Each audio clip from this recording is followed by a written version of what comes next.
নমস্কাৰ গাইজ, ভিডিঅ'টো কৰোঁ নকৰোঁকৈ কৰিছোঁ কাৰণটো কৈ আছোঁ। এইকেইদিন ঘৰখন একদম পূৰা খালী খালী লাগি আছে। কিয় জানেনে?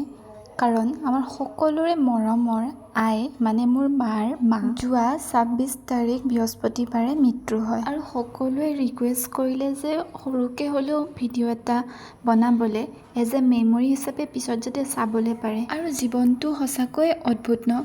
কিমান বছৰ জীয়াই থাকিব লাগে এদিন মৰাৰ বাবে। আৰু আজি যিহেতু 5 দিন হ'ল, টিকু আৰু মই এইফালে চিঠি জাপাত লাগিছোঁ, এইফালে সন্ধিয়াও হ'ল। আৰু আমাৰ এইফালে কি কৰে জানেনে?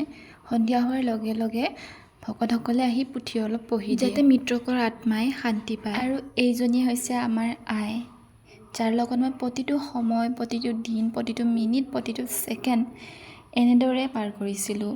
ফটো উঠিছিলোঁ, গান গাইছিলোঁ, হাঁহিছিলোঁ, নাচিছিলোঁ। সময়বোৰে মই মোবাইলত এনেদৰে সাঁচি ৰাখিছিলোঁ। আইৰ যি মুখৰ হাঁহি আৰু মোক যি গালি দিয়ে, সেইবোৰ যে কেতিয়াও মই পাহৰিব নোৱাৰিম। আৰু যে কি হৈছে জানেনে? এইখিনিত যে মই আপোনালোকক কথা কৈ আছোঁ বা ফটোবোৰ দেখুৱাই আছোঁ, বুকুৰ কোনোবাখিনি কোণত যেন কিবা এটা হেঁচা মাৰি থৈছে তেনেকুৱা লাগিছে। বাৰু যি নহওক, আই য'তেই আছে ভালে থাকক, ভগৱানে ভালে ৰাখক, সেয়ে প্ৰাৰ্থনা কৰিছোঁ। আইলৈ বহুত মৰম।